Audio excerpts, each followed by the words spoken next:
Kalau saya tetap bilang baptis ulang. Saya termasuk orang yang tidak percaya baptisan anak.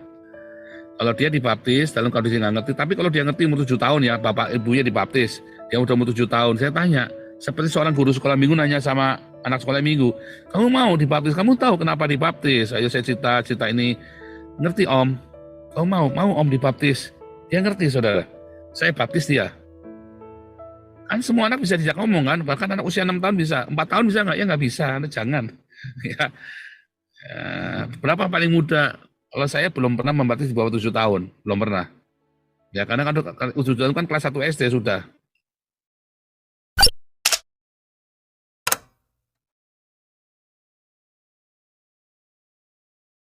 Perut buncit, lanjut. Iya nih, tadi yang awal-awal kan nyinggung baptis. Jadi saya pengen nanya juga Pak, ini maaf ya Pak, pertanyaannya agak beginner. Jadi kan meskipun orang percaya Yesus, itu kan tetap harus dibaptis ya Pak ya. Nah, kan yang saya tahu katanya baptis itu untuk keselamatan. Karena baptis untuk keselamatan, ada yang dibaptis dari sejak anak-anak, karena ada yang ketakutan, malah katanya ada yang dibaptis masih di dalam perut.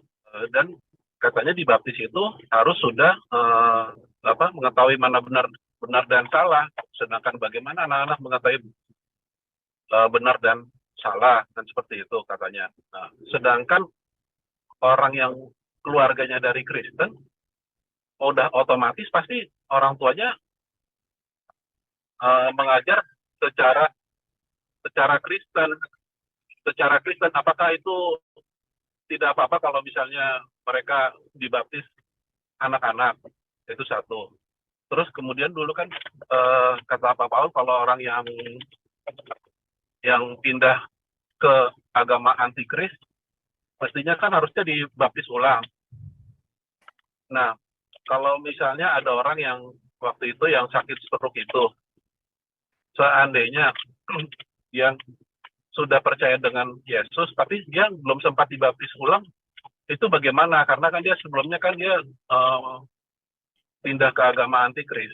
Itu satu. Dan seandainya kalau harus dibaptis ulang, sedangkan dia dalam keadaan, misalnya dalam keadaan sekarat, apa harus diselam? Itu pertanyaan yang satunya juga. Terus juga saya mau tanya, apakah Kristen pertama kali adalah orang-orang dewasa yang dibaptis itu? Karena menurut saya, kenapa yang dibaptis harus yang dewasa pertama kali? Karena kalau yang dibaptis anak-anak kecil lucu, karena makanya harus dibaptis yang dewasa itu. Itu yang kedua. Makanya saya lihat, apakah boleh misalnya, maksud saya begini, kan itu orang tuanya sudah Kristen. Dia mengajari anak-anaknya Kristen, dia udah ngajak dia ke sekolah minggu, gereja. Apakah baptisan anak-anak itu maksud saya apakah menyimpang atau nggak apa-apa gitu Pak Paul? Karena kan udah otomatis Ya. Setelah dewasa mereka ikut Putus-putus. Pelajaran Ya. Saya tahu, udah nangkep ya, saya jawab ya, udah nangkep nih, udah saya dapat poinnya nih. Satu, ya, Kristen pertama itu yang mana? Saya jawabnya dari belakang dulu nih. Mana nih? Kristen yang pertama, mengapa orang dewasa? Mengapa orang dewasa? Satu, karena bagi orang Yahudi, zaman itu kan, Kristen pertama itu kan orang Yahudi. Zamannya kisah para rasul ya. Kristen pertama adalah orang Yahudi. Para rasul adalah orang Yahudi. Mengapa dia dewasa? Karena orang-orang baru disebut dewasa itu kalau dia di bar mitzvah. Bar mitzvah, yaitu usia 13 tahun. Maka yang disebut bar mitzvah adalah anak ini sah secara hukum untuk memutuskan secara hukum. Untuk dikenakan hukum. Di bawah itu dia nggak bisa. Ya, itulah kultur saat itu. Kedua, seorang baru boleh mengajar kalau usianya 30 tahun. Kalau belum usia 30 tahun dia nggak boleh ngajar. Itu kultur saat itu. Kayak Yesus kan baru dibaptis usia 30 tahun untuk mengajar, bukan bertobat ya, ditahbiskan sebagai guru, sebagai rabai. Dia harus dibaptis. Ya. Jadi di zaman itu pengajar-pengajar itu usia pasti di atas 30 tahun dan orang-orang yang diajar pasti usianya di atas 13 tahun. Nah itulah Kristen yang pertama kali. Baru itu sah. Kalau nggak sah dia 13 tahun itu. Maka dengan demikian kita tarik ini ke sini berdasarkan kultur itu. Ternyata baptisan lagi bayi itu nggak sah. Baptisan yang sah itu ketika anak ini sudah mengerti hukum dan disepakati oleh orang Yahudi ya itu adalah 13 tahun. Apakah ini paten? Ya enggak lah. Saya kadang-kadang membaptis anak usia 9 tahun loh. Tapi kalau bayi saya nggak mau. Saya hanya mendoakan dia. Karena anak itu dikuduskan oleh bapaknya, oleh orang tuanya, 1 Korintus 7 ya. Anak dikuduskan oleh orang tuanya sampai dia mengerti sendiri. Akil balik katanya Galatia, sampai dia akil balik. Akil baliknya kapan? Ya kapan? Ada yang patokannya adalah menstruasi pertama atau mimpi basah pertama. Dalam dunia modern ya, menstruasi pertama atau mimpi basah pertama. Tapi kalau saya tetap patokannya tadi bar mitzvah. Ya. Terus kemudian baptisan, kalau gitu kalau yang sudah dewasa tapi ngalami baptisan anak, ya baptis ulang. Kalau saya tetap bilang baptis ulang. Saya termasuk orang yang tidak percaya baptisan anak. Kalau dia dibaptis dalam kondisi nggak ngerti, tapi kalau dia ngerti umur 7 tahun ya, bapak ibunya dibaptis, dia udah umur 7 tahun, saya tanya, seperti seorang guru sekolah minggu nanya sama anak sekolah minggu, kamu mau dibaptis, kamu tahu kenapa dibaptis? Ayo saya cerita ini, ngerti om, kamu mau om dibaptis? Dia ngerti saudara, saya baptis dia. Kan semua anak bisa diajak ngomong kan, bahkan anak usia 6 tahun bisa, 4 tahun bisa nggak? Ya nggak bisa, jangan. Ya. Berapa paling muda? Kalau saya belum pernah membaptis di bawah 7 tahun, belum pernah. Ya karena kan 7 tahun kan kelas 1 SD sudah. Lalu bagaimana dengan yang mualaf? Harus dibaptis. Karena ketika kamu jadi Buddha Hindu, kelenteng, ya, kamu hanya meninggalkan Tuhan, tapi tidak menyangkal. Karena di dalam Buddha Hindu agama kelenteng, tidak disuruh kamu menyangkal Yesus sebagai dewa. Ya kan? Bahkan di kelenteng di Tegal itu ada patung Bunda Maria dan ada patung Yesusnya. Karena mereka menganggap bahwa Yesus adalah salah satu dewa yang disembah. Dan kelenteng itu kan plural kan. Jadi Anda dewa mana saja ada di kelenteng itu sebenarnya. Nah, terus yang mualaf ini bagaimana kalau misalnya belum sempat dibaptis? Kamu tahu nggak? Jangan dipikir mualaf ini kalau kembali pokoknya dibaptis ulang terus dia selamat. Oh, belum tentu, saudara. Dia sungguh-sungguh hati nggak nih waktu dia kembali sama Tuhan?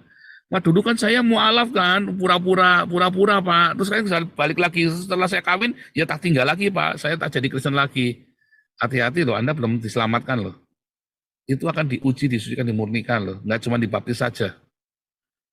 Tapi paling penting kamu harus dibaptis.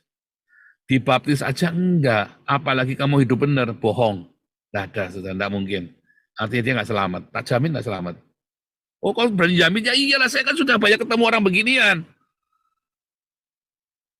Ya, diuji dulu, harus diuji dulu, ada proses dan biasanya mengalami kematian dulu. Kalau sudah sekarat Pak, dia masa mau dibaptis selam Pak? Loh, baptisan itu tidak harus diselam loh. Kata baptis itu bukan selam loh. Baptis itu artinya dimandikan, dibasuh. Kalau dibasuh itu bisa dipercik, dikerucuk, diselam. Ada 3 cara dalam didaketon apostolnya dalam pengajaran para rasul, ya itu salah satu kitab apokrifa. Tapi itu kan catatan sejarah. Ada 3 cara para rasul membaptis, dengan dipercik, dikerucuk, atau diselam. Ya, rujuknya di air mengalir ya maksudnya ya. Lalu kalau dipercik bagaimana? Pak, saya sudah dibaptis dipercik Pak di GKI Pak kemarin, nggak apa-apa, boleh. Nggak harus, jangan dibaptis lagi. Kan sudah dipercik di dalam nama Yesus kan, atau di dalam nama Bapa, Anak, dan Roh Kudus. Kalau orang GKI di dalam nama Bapa, Anak, dan Roh Kudus. Lalu kalau orang gereja Pentakosta Karismatik atau GBDI akan ditambahin dengan di dalam nama Yesus. Karena para rasul membaptis di dalam nama Yesus. Yesus berkata baptis dalam nama Bapa, Anak, Roh Kudus. Tapi para rasul lebih mengerti dari kita. Dia tahu bahwa nama dari Bapa, Anak, dan Roh Kudus adalah Yesus Kristus. Jadi kalau saya prefer di dalam nama Bapa, Anak, dan Roh Kudus, yaitu namanya adalah Yesus Kristus. Ya, oh Yohanes dong, bukan. Itu nama, ya bukan berarti Yesus Kristus adalah Bapa. Saya orang yang berkata bahwa Yesus itu bukan Bapa. Ya, Yesus itu bukan Bapa. Makanya saya tidak pernah berdoa ya di dalam nama Bapa Yesus, tidak pernah. Dan saya tidak pernah berkata bahwa saya anak Tuhan Yesus, enggak. Saya anak-anak Bapa. Oleh karena saya percaya kepada Yesus, saya dilayakkan menjadi anak-anak Bapa. Makanya kalau kamu bilang anak Tuhan, saya bilangnya anak Allah. Saya anak Allah, kamu anak Tuhan, saya anak Allah. Kita memanggil Yesus adalah Tuhan, kita memanggil Bapa adalah Allah. Allah memanggil Bapa adalah Allah. Memanggil Allah adalah Bapa. Kita memanggil Yesus adalah Tuhan. Nggak ada Allah Yesus. Adanya Tuhan Yesus. Apakah saya tidak percaya bahwa Yesus adalah Elohim? Oh, saya percaya. Bahkan saya percaya bahwa Yesus adalah Yehova sendiri. Tetapi 33,5 tahun Yesus di bumi, dia bukan Bapa. Sebab kalau Yesus adalah Bapa, ketika Yesus jenazahnya ada di gua, dikuburkan, apakah itu jenazahnya Bapa? Kan lucu kan? Makanya katekisasi itu, ya tadi ya, katekisasi itu adalah setelah kamu dibaptis, adalah pengarahan singkat. Kalau saya sebelum dibaptis, kita pengarahan singkat dulu. 1 jam pun cukup. Terus kemudian kita baptis ya, setelah itu kita ajar pemuridan, wajib. Makanya urutannya baptislah, jadikanlah semua bangsa murid, dengan cara apa? Dibaptis, lalu diajar. Jangan dikatekisasi dulu, baru dibaptis 3 bulan, keburu mati, saudara. Begitu dia tahu, dia percaya. Artinya kan dia percaya pertama kali mendengar pengajaran kita, lalu dia mau dibaptis, langsung baptis.